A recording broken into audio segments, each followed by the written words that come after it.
Hey guys, welcome back to my YouTube channel. तो आज हम लोग एक रूम का वॉक थ्रू देखने वाले हैं। मतलब डीवीडब्ल्यू पे हम लोग कंटिन्यू रखने वाले हैं जो हमारी सीरीज़ थी।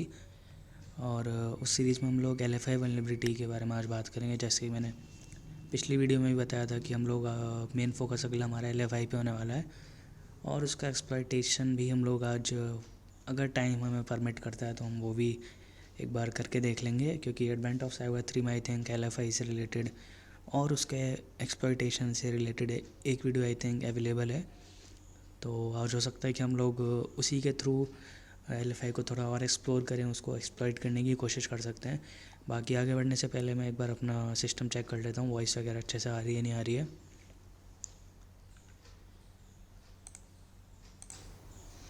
ये आप तो मैंने चेक कर लिया, वॉइस वगैरह का कोई इशू नहीं है, सब बढ़िया है। तो बाकी मैंने यहाँ पे अपना मशीन का IP दे दिया है, आई मीन मशीन को स्टार्ट कर लिया है, IP मिल गया है और VPN से भी हमने कनेक्ट कर लिया है। तो वो करते हैं, अगर पिंग करके देखते हैं। अगर एक बार सक्सेसफुल पिंग हो गया तो हम लोग आगे बढ़ने के लिए रेडी हैं। पिंग जा रहा है सक्सेसफुल, इसको स्टॉप कर देते हैं। अब हम इसको ओपन कर देते हैं। डिफ़ॉल्ट तो अपना वही रहता है एडमिन, और यूज़र नेम रहता है अपना पासवर्ड, और लॉगिन करते हैं। Before going to the LFI और फाइल इंक्लूजन वल्नरेबिलिटी और DVW का जो सिक्योरिटी है उसको चेंज करके हम लोग लो पे ही कर देते हैं और इसको सबमिट कर देते हैं। चलते हैं अपने फाइल इंक्लूजन की तरफ। तो ये हमारे एक फाइल इंक्लूजन का UI है यहाँ पे। तो यहाँ पे आई थिंक कुछ फाइल्स यहाँ पे दी हुई हैं हमें। File 1.php, file 2 and file 3 सारी हमारी PHP एक्सटेंशन की हैं। तो एक एक करके ओपन करते हैं और देखते हैं क्या है इनमें। Hello admin, your IP address is this, okay. और फाइल 2 में I needed a password 8 characters long, so I picked snow white and the 7 dwarfs Nick Helm. तो कुछ पासवर्ड से रिलेटेड बात हो रही है कि पासवर्ड कैसा होना चाहिए, कितना कैरेक्टर्स का होना चाहिए, क्या क्या इंक्लूड होना चाहिए। तो वही कुछ है, इसमें भी कुछ खास नहीं है इतना। फाइल 3 को चेक करते हैं। ये कह रहा है वेलकम बैक एडमिन, हमने एज एडमिन लॉगिन किया है। यहाँ पे देख सकते हो आप लोग, हम लोग एडमिन के क्रेडेंशियल से लॉगिन किया है और IP एड्रेस दिखा रहा है, यूज़र एजेंट दिखा रहा है और बाकी हम पेजेस दिखा रहा है कि अभी कौन सा पेज है हमारा, या फिर और अपना भी IP बता रहा है कि मैं इस पर्टिकुलर IP पे होस्टेड हूँ। तो कुछ इन्फॉर्मेशन, काफ़ी यूज़फुल इन्फॉर्मेशन है ये। बाकी फिर भी इन तीनों फाइलों में ऐसा कुछ है नहीं कि जो हमें बता रहा हो LFI के लिए कि LFI की तरफ पॉइंट कर रहा हो, बट इस UI में ऐसा कुछ नहीं है फ़िलहाल के लिए जो हमें एक हिंट भी दे सके कि LFI वल्नरेबिलिटी एग्जिस्ट करती है। तो पता कैसे चलेगा कि भाई LFI, पता तो है हमें कि भाई LFI से हम लोग फ़ाइल इंक्लूड कर सकते हैं, फ़ाइल को रीड कर सकते हैं, फ़ाइल को एग्जीक्यूट भी करा सकते हैं कभी कभी, और भी कई तरीके की चीज़ें कर सकते हैं। पर पता कैसे चलेगा कि हाँ ये LFI यहाँ पे एग्जिस्ट करता है। तो देखो LFI के लिए ना, एक अगर मैं PHP की बात करूँ तो एक फ़ंक्शन होता है इंक्लूड फंक्शन। तो इंक्लूड फंक्शन के थ्रू हम लोग जो भी फ़ाइल उसमें पास करेंगे वो उस फाइल को इंक्लूड करके उसका जो भी कंटेंट है उसको रेंडर करके हमें अपने वेब ब्राउज़र पे डिस्प्ले करा देता है। तो अगर उस फंक्शन में जो भी इनपुट पास हो रहा है वो अच्छे से हैंडल नहीं हुआ हो तो हम हो सकता है कि उस पर्टिकुलर डायरेक्टरी से पीछे जाके जो हमारी रूट डायरेक्टरी है उसको एक्सेस कर सकते हैं, उसके आगे हम लोग और भी फाइल एक्सेस कर सकते हैं। तो देखो मैक्सिमम वल्नरेबिलिटीज़ का यही सिनेरियो होता है कि भाई आप लोग, जो डेवलपर है वो जो यूज़र इनपुट आ रहा है उसको अच्छे से चेक नहीं कर रहा है, यूज़र इनपुट का सैनिटाइजेशन नहीं हुआ है, या फिर यूज़र इनपुट चेक नहीं हुआ है कि कौन कौन से इनपुट अलाउ हैं या फिर कौन कौन से इनपुट अलाउ नहीं हैं। तो मेनली रीज़न यही होता है किसी भी वल्नरेबिलिटी के राइज़ होने का। बाकी तो डिफरेंट टाइप की होती है, एन्क्रिप्शन वगैरह को अच्छे से हैंडल नहीं करना और भी चीज़ें, बट यहाँ पे जो मेन इशू जनरेट होता है वो एक ह्यूमन एरर ही कह सकते हैं। क्योंकि भाई PHP ने तो, या फिर और भी किसी लैंग्वेज की बात करें तो उन्होंने तो अपना फंक्शन प्रोवाइड किया है डिफरेंट फंक्शनैलिटीज़ प्रोवाइड करने के लिए, बट अच्छे से यूज़ करना, उनको प्रॉपर यूज़र इनपुट वैलिडेशन करना, वो तो डेवलपर के एंड पे ही है। तो पता करते हैं, डिटेक्ट करते हैं कि भाई LFI कैसे हम लोग फाइंड कर सकते हैं। तो यहाँ पे तो कुछ नहीं मिल रहा मेरे को देखने के लिए। बाकी एक विकीपीडिया का एक पेज है जो कि RFI के बारे में बता रहा है, रिमोट फाइल इंक्लूजन। मैंने बताया था 2 टाइप के होते हैं, एक लोकल फाइल इंक्लूजन, एक रिमोट फाइल इंक्लूजन। दोनों ही अगर एक हाई सेवेरिटी के बग हो सकते हैं अगर अच्छे से कोड नहीं किया गया है बैकएंड पे। बाकी एक OWASP का पेज दे रखा है इन्होंने, टॉप 10 में एक्सप्लेन किया हुआ है कि LFI वल्नरेबिलिटी क्या होती है। और अब देखते हैं कि इस UI में तो मुझे कुछ ऐसा दिख नहीं रहा है, बट अगर मैं और ऊपर थोड़ा जाता हूँ और इसके URL को चेक करता हूँ तो देखो ये मेरा अपना IP एड्रेस आ गया, ये मेरा एक डायरेक्टरी, उसके अंदर सब डायरेक्टरी, और यहाँ पे एक पैरामीटर है क्वेश्चन मार्क पेज, एक गेट पैरामीटर है जो कि यहाँ पे अभी जो करंट इसकी जो वैल्यू है वो include.php, मतलब कोई वेब सर्वर पे include.php नाम को पेज है जो कि इसको इंक्लूड कर रहा है और फिर हमें यहाँ पे रेंडर करके वो डिस्प्ले कर रहा है। तो क्या मैं इस include.php की जगह कोई और फाइल पास कर सकता हूँ? लेट्स से मेरे पास file1.php है, तो उसी से स्टार्ट करते हैं एक बार।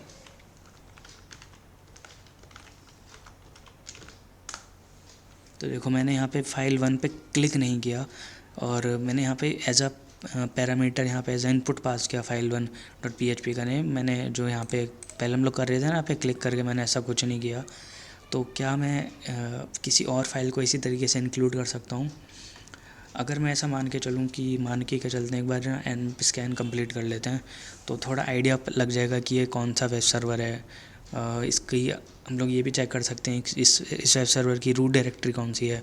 तो रूट डायरेक्टरी से हम लोग ट्रैवर्सिंग कर सकते हैं, मतलब रूट डायरेक्टरी से हम लोग इतने स्टेप्स इतनी डायरेक्टरीज पीछे जाएंगे तो हम रूट डायरेक्टरी तक पहुंच जाएंगे। वहाँ से फिर हम लोग सिस्टम की रूट डायरेक्टरी तक पहुंच जाएंगे, वहाँ से हम लोग कोई भी फाइल एक्सेस कर सकते हैं फिर।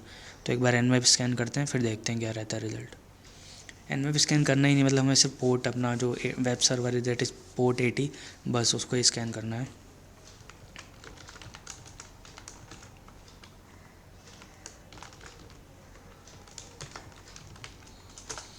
ये तो काफ़ी जल्दी हो जाएगा, इसमें तो बिल्कुल भी टाइम नहीं लगने वाला, बस एक ही पोर्ट स्कैन करना है क्योंकि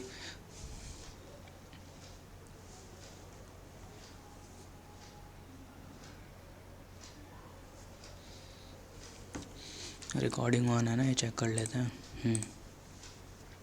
तो देखो यहाँ पे दिखा रहा है कि पोर्ट हमारा जो है 80 है और स्टेट ओपन है, सर्विस है HTTP, और जो वर्ज़न है हमारा वो है अपाचे HTTPD।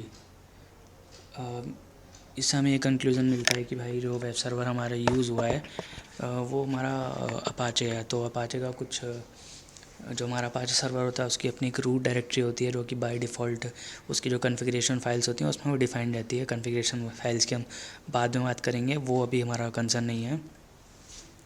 तो एक बार मैं आपको दिखा देता हूँ कि अगर जो सिस्टम एडमिन है वो अपने साइड से कोई कॉन्फ़िग फाइल में चेंजेस नहीं करता है तो भाई जो हमारे अपाचे वेब सर्वर है उसकी डिफ़ॉल्ट रूट डायरेक्टरी क्या होती है।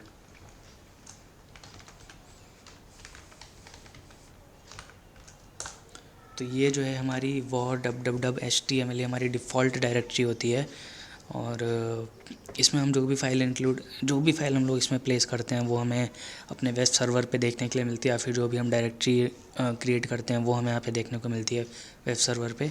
तो यहाँ पे मैंने आई थिंक कुछ फाइल्स भी क्रिएट की हुई हैं। तो इसी टाइप से हम लोग अपाचे हमने भी स्कैन किया था, अपाचे मिला था हमें, अपाचे HTTPD। तो हो सकता है कि इसकी जो डिफ़ॉल्ट रूट डायरेक्टरी है वेब सर्वर की वो एडमिन ने चेंज ना की हो, जो सिस्टम एडमिन है। तो हम लोग उसका फ़ायदा ले सकते हैं कि हम लोग war/www.html दैट इज़ 3 डायरेक्टरीज, अगर हम लोग 3 डायरेक्टरीज बैक जाते हैं तो हम लोग सिस्टम की रूट डायरेक्टरी में पहुंच जाएंगे और वहां से फिर बाकी फ़ाइल्स को एक्सेस करना हमारे लिए ईजी हो जाएगा। गाइस मैं 1 सेकंड में बैक आया, मुझे थोड़ा ब्रेक लेना पड़ रहा है यहाँ पे। इसमें मैं वापस आ चुका हूँ, फिर से एक बार स्टार्ट करते हैं रिकॉर्डिंग को। तो हम लोग कहाँ पे थे? हम लोग डायरेक्टरी ट्रैवर्सल पे थे। तो war/www.html से हम लोग अगर 3 डायरेक्टरी बैक जाएंगे तो उसके बाद हम लोग जो हमारा रूट है फाइल सिस्टम का हम लोग वहाँ तक पहुँच जाएंगे एंड वहाँ से किसी भी फाइल को एक्सेस करना काफ़ी ईजी हो जाएगा। तो एक बार ट्राई करते हैं।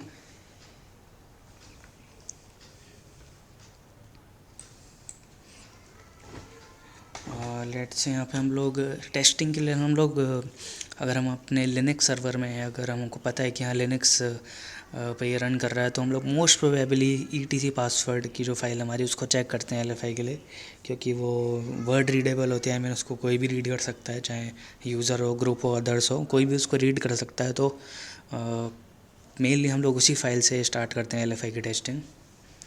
तो सबसे पहले हम लोग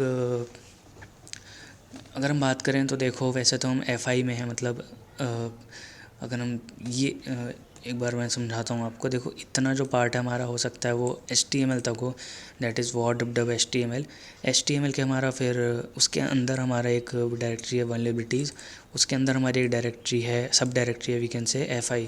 तो हमें पहले FI से बाहर आना पड़ेगा, फिर हम वल्नरेबिलिटीज़ से बाहर आएंगे, फिर हम HTML से फिर बाहर आएंगे डब से, फिर फिर हम लोग /var दैट इज़ वॉर से बाहर आएंगे, और उसके बाद हम लोग 5 डायरेक्टरीज बैक जाने के बाद हम अपना फाइनली जो हमारा रूट डायरेक्टरी है वेब सर्वर उसमें हम पहुंच जाएंगे। तो एक बार यही लॉजिक अगर ट्राई करते हैं तो हम लोग ये फर्स्ट डायरेक्टरी बैक आए, दैट इज़ अभी हम लोग वल्नरेबिलिटीज़ नाम की डायरेक्टरी में हैं। अब हम लोग आई थिंक दो आएंगे यहाँ पे।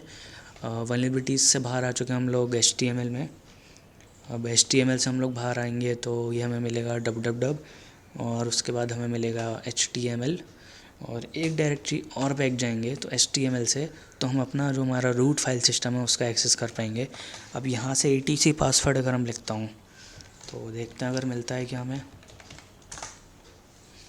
बहुत बढ़िया, ये देखो पेज जो हमारा एक्चुअल पेज था वो थोड़ा यहाँ पे अब जो UI है वो काफ़ी वियर्ड सा बिहेव कर रहा है, मतलब जो एक्चुअल कंटेंट था वो तो नहीं दिखा रहा है, पर कुछ और ही यहाँ पे हमें दिखा रहा है ये।